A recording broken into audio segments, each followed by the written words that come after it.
Everybody knows Tiger King, right? So what happens to those tigers after they've been held for cubs for petting? People want that experience on their bucket list. And what happens is they get their teeth taken out, they get their claws taken out, they get sold to canned hunting, they end up in these black markets. So it's really terrible. So for your 2 seconds of petting a cub, what's going to happen to that cub? So first of all, a lot of times their moms are shot in the wild.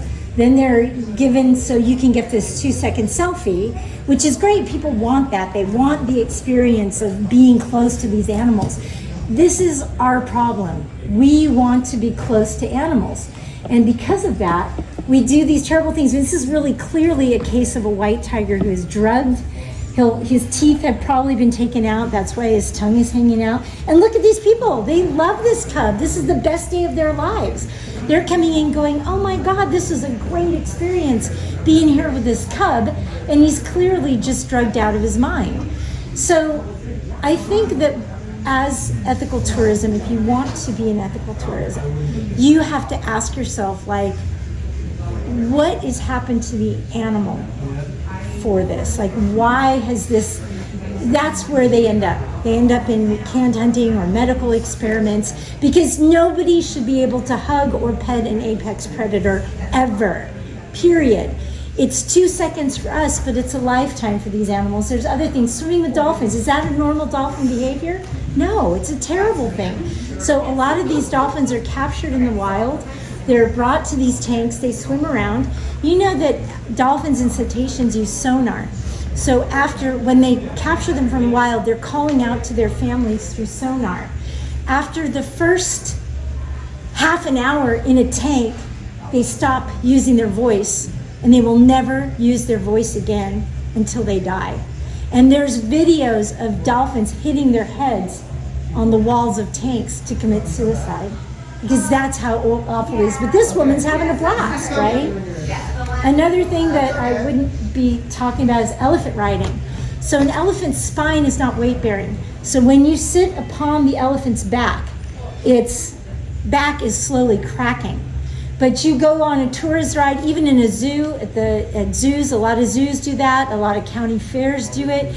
It doesn't matter in the US, in Asia, anywhere you see elephants that are being ridden, an elephant does not want to be ridden.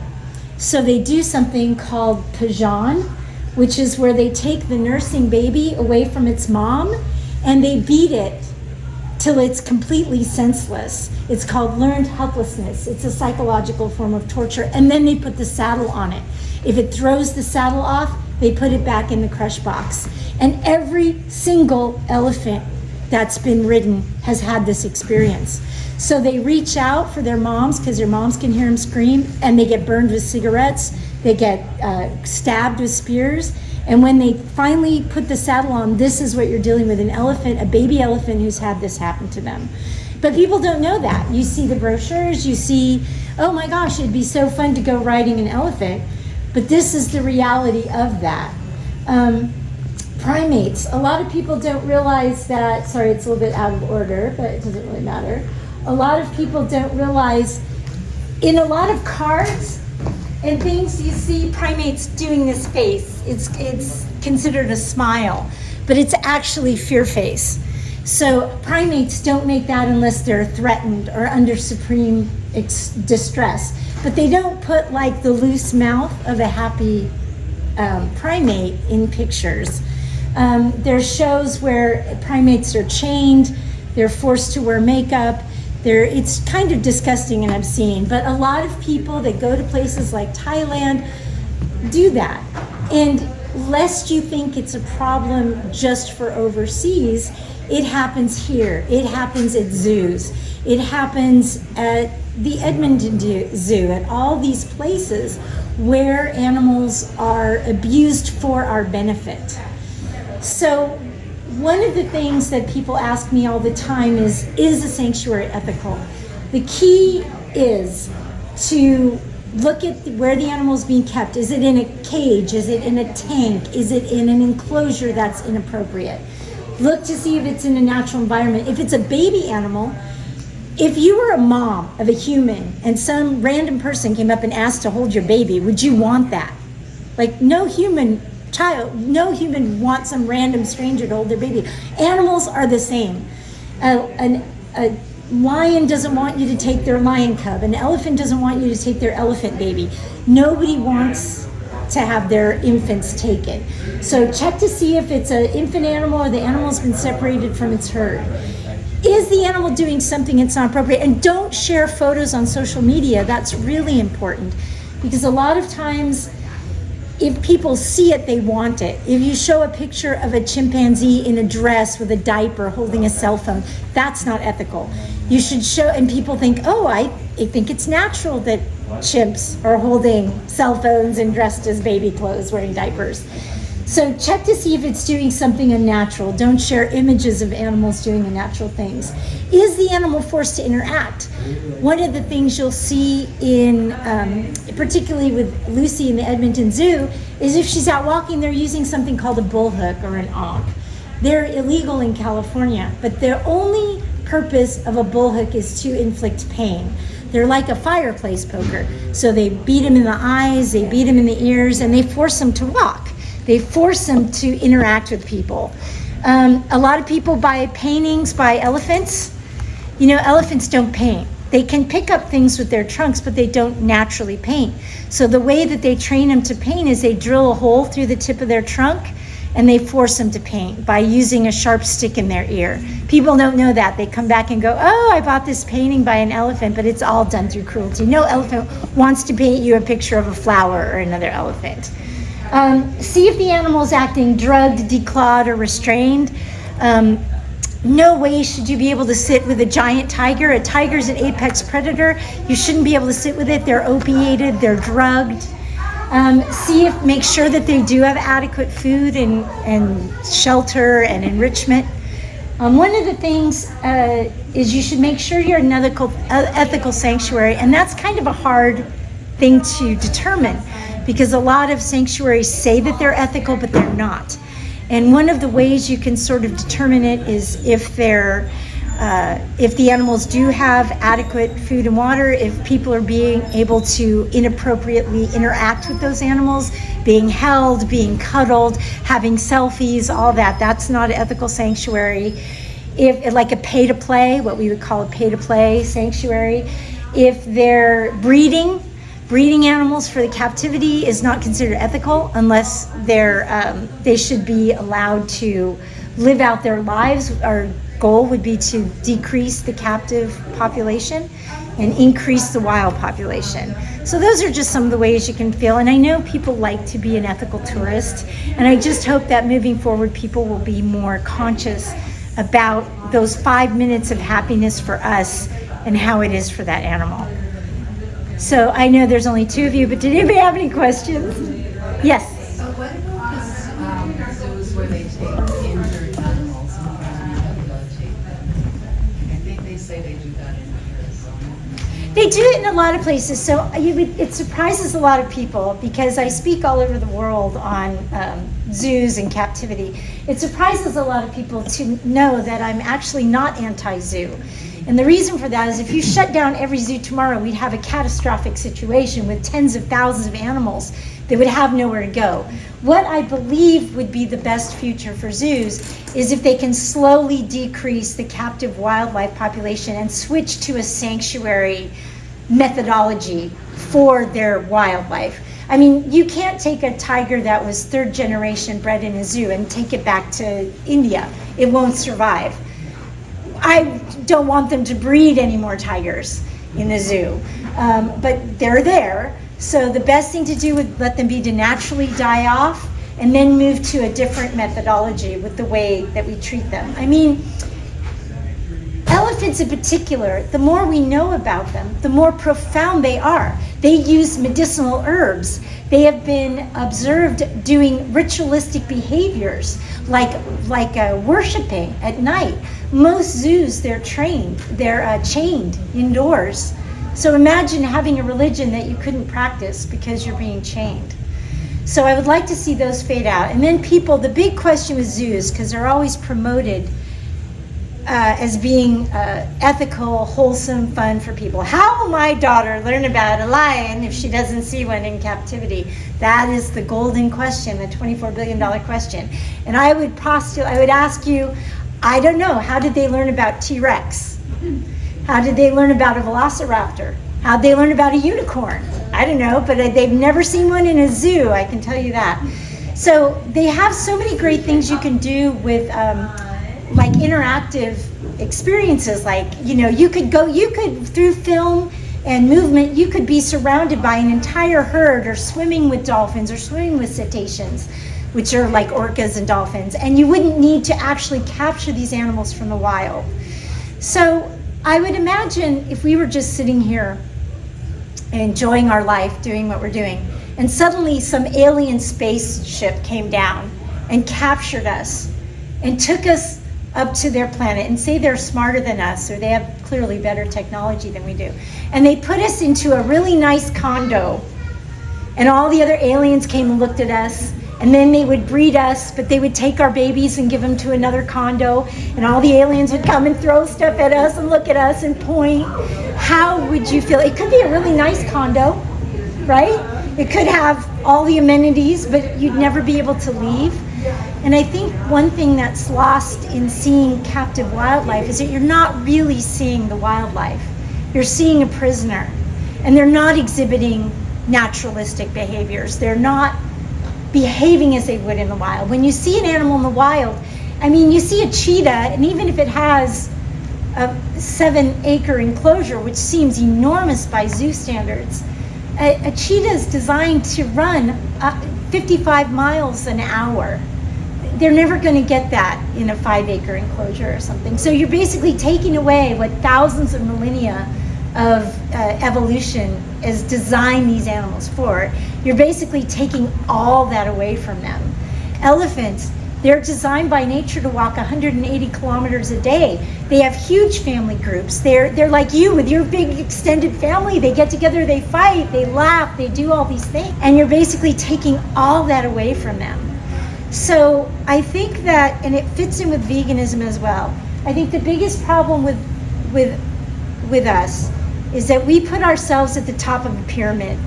If a human can get a benefit from an animal, it justifies whatever we do to that animal, right? Coco the gorilla, totally kept in a natural captivity. Yes, we learned amazing things. The last thing she signed before she died was, "I am Coco, I am nature."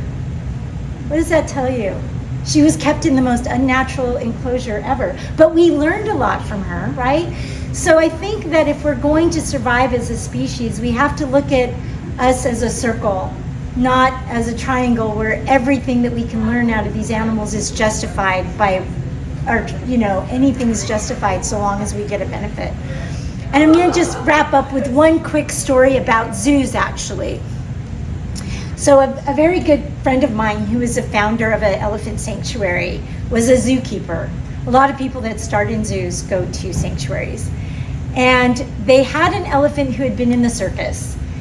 Circus abuse as elephants is terrifically bad. They're beaten, they're abused, it's awful. This poor elephant went to a zoo when the circus shut down, was very shut down. Standing like that, just shut down completely. They force bred the elephant, which they do in zoos because baby elephants are big money makers, right? So they force bred this elephant. She got pregnant. Elephants have a gestation period of about 2 years. Mama and baby female elephants will never be parted. It's one of the strongest maternal bonds known in all mammals. A mom and her female baby will never be parted. A male, they get kicked out at puberty, which who doesn't want to do that, right? But the females are together forever. So she had the baby. She came to life. She was excited. She was glowing. She loved the baby. The baby loved her, gave her a new lease on life. Zoos routinely move elephants back and forth.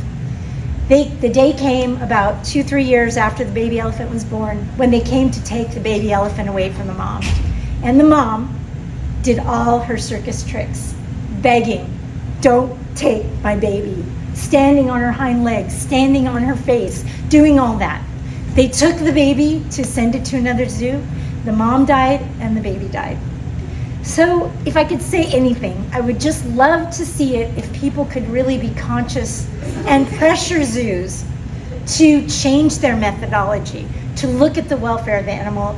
I guarantee you they spend more on those enclosures and parking lots than they do on allowing those animals freedom of choice.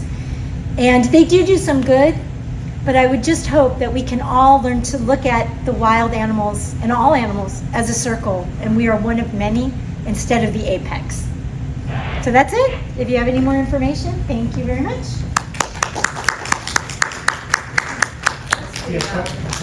Yes, oh, question, yeah. What's the sanctuary in Nepal that you're supporting? Oh, it's called, I'm blanking on it, but it's outside of Chitwan, and it's the only ethical sanctuary there. There's only one, and they have 2 elephants. Is it Tiger Tops? It's not Tiger Tops. No, Tiger Tops is great, but they've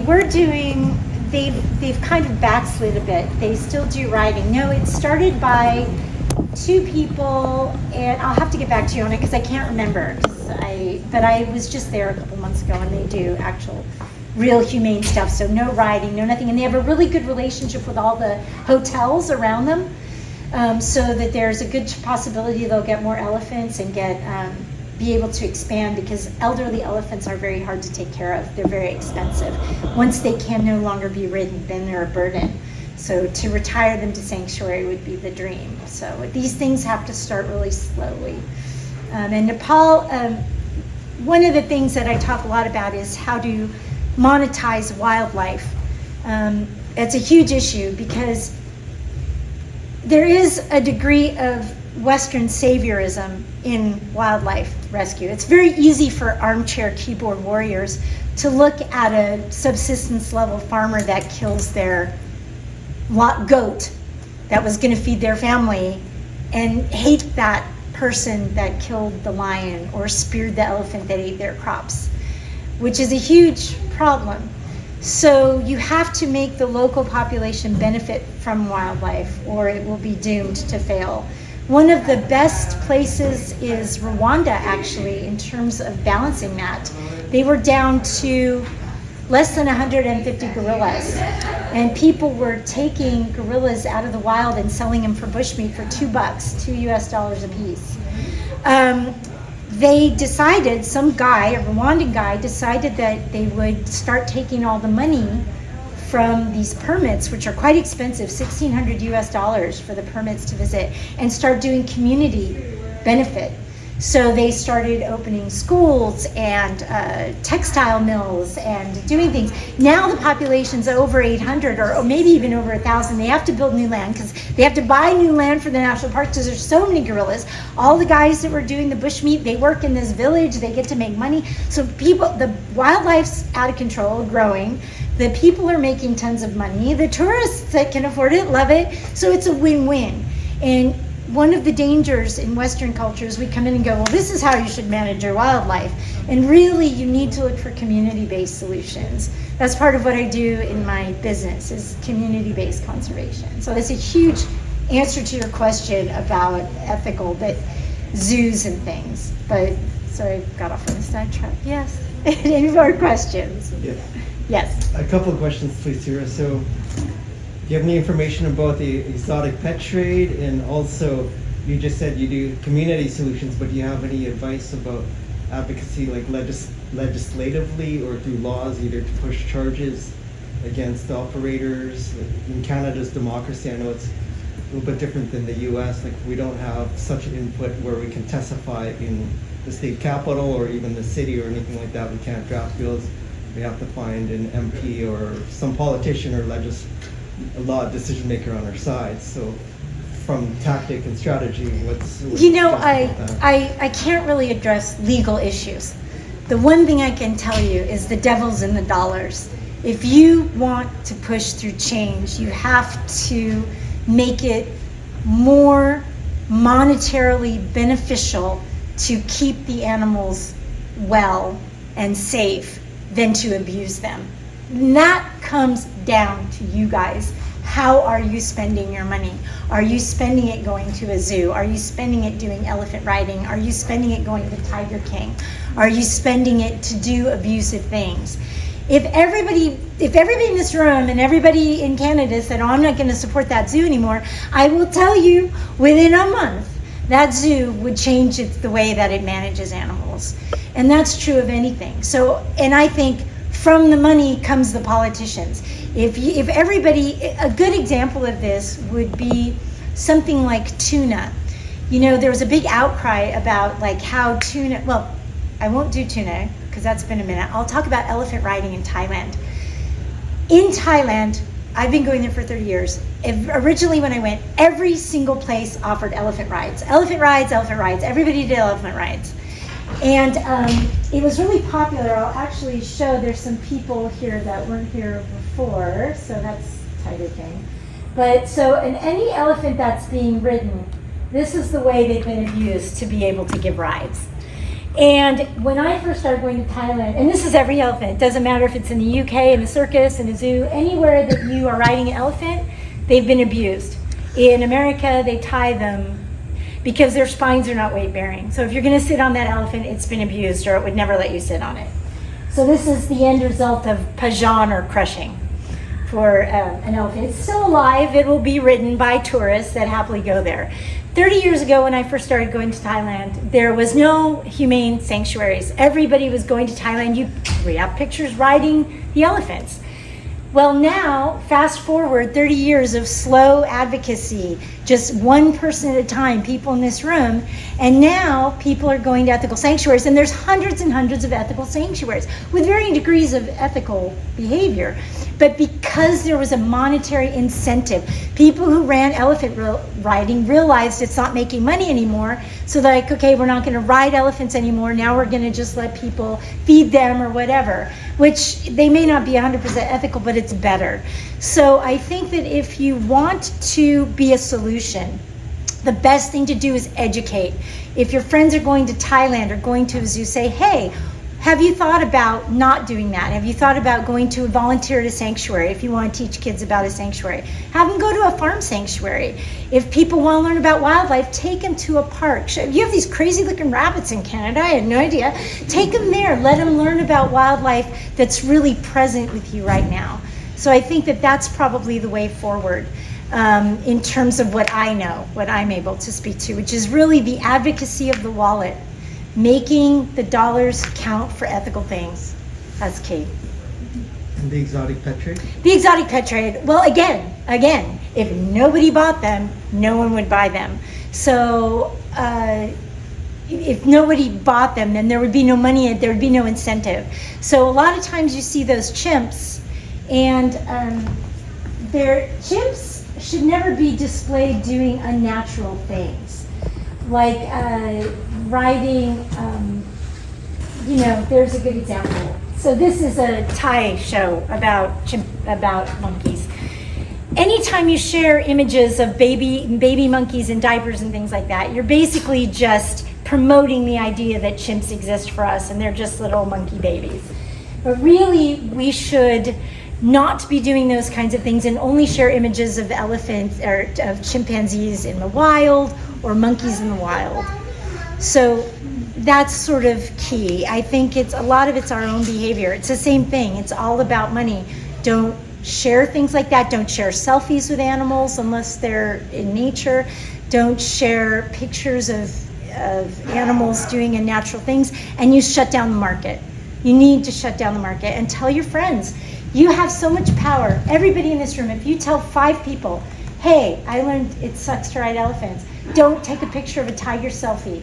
You'll be a huge voice and it will spread and germinate. So I hope that you all are advocates whether you know it or not. Okay? All right, thank you. I have a booth outside, so if you guys are interested. Yep, there we go. Thank you.